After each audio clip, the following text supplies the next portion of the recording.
आगे बढ़ेंगे, बात करेंगे बांग्लादेश की, जो कि चीन के जाल में फंसता जा रहा है। सरकार भारत विरोध में इतनी अंधी हो चुकी है, सही और बुरे का फर्क ही नहीं कर पा रही।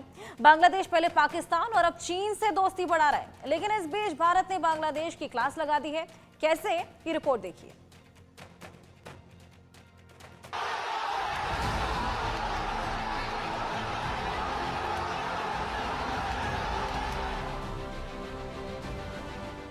शेख हसीना के तख्ता पलट और देश छोड़कर जाने के बाद से बांग्लादेश में उथल पुथल है। लोगों में असंतोष है, सड़कों पर हिंसा आम हो चली है।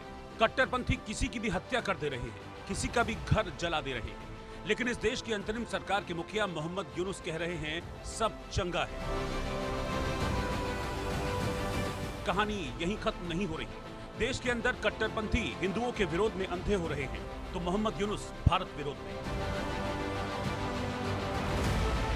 पहले मोहम्मद यूनुस ने पाकिस्तान से गलबहियां की, शहबाज से मुलाकात की, बांग्लादेश के आर्मी अधिकारी आर्मी चीफ मुनीर से मिलने रावलपिंडी पहुंचे, तो आईएसआई चीफ ढाका। दोनों के बीच हथियारों की डील हो रही है, फाइटर जेट मांगे जा रहे हैं।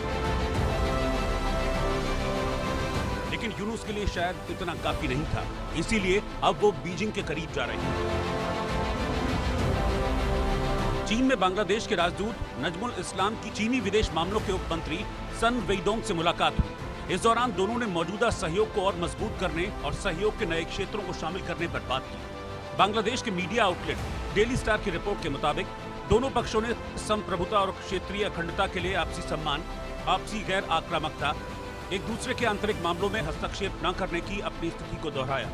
बांग्लादेश और चीन राजनयिक संबंधों की स्थापना की 50वीं वर्षगांठ मना रहे हैं, जिसके लिए दोनों देश संयुक्त कार्यक्रम शुरू करेंगे।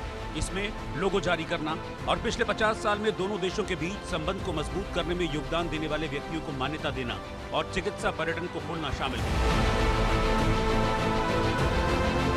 साफ है, मोहम्मद यूनुस के नेतृत्व वाली अंतरिम सरकार बांग्लादेश को तेजी से चीन के करीब ले जा रही है। इसके पहले यूनुस सरकार ने तीस्ता नदी के प्रबंधन के लिए चीन की तरफ हाथ बढ़ाया था। चीन की सरकारी कंपनी को इस साल दिसंबर तक कॉन्सेप्ट नोट और 2026 के आखिर तक रिसर्च तैयार करने को कहा गया है।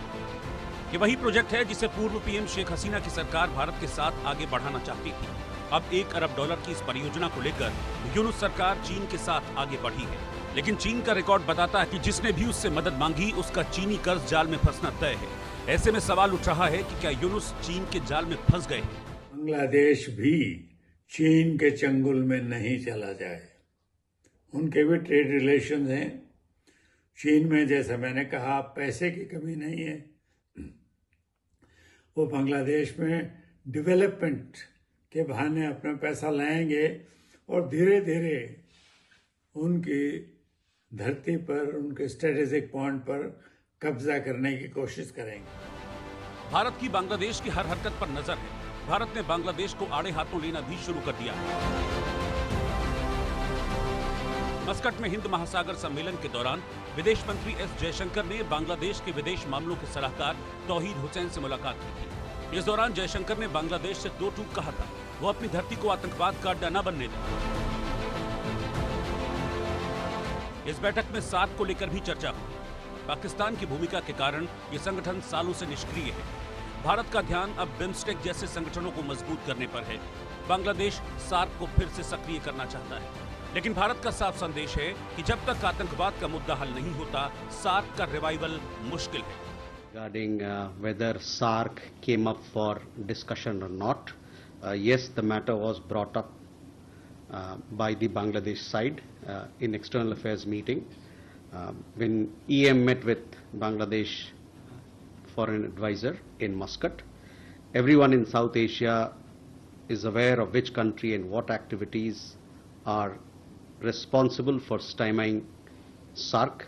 EM conveyed that it is important that Bangladesh should not normalize terrorism.